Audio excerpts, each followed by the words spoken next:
What you get for your money is a nice piece of fruit,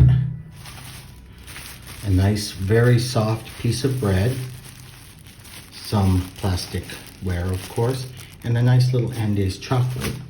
But the real thing you get, and the reason you're here, is for the soup. Let's give it a shot. So there's a nice chunk of shrimp.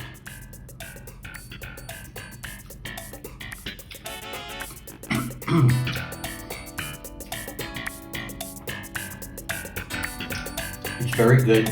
Obviously, there's a lot in here. You can see the bell peppers, red, green, a little bit of rice, of course, sausage, but it's andouille sausage, and it has a nice little kick to it.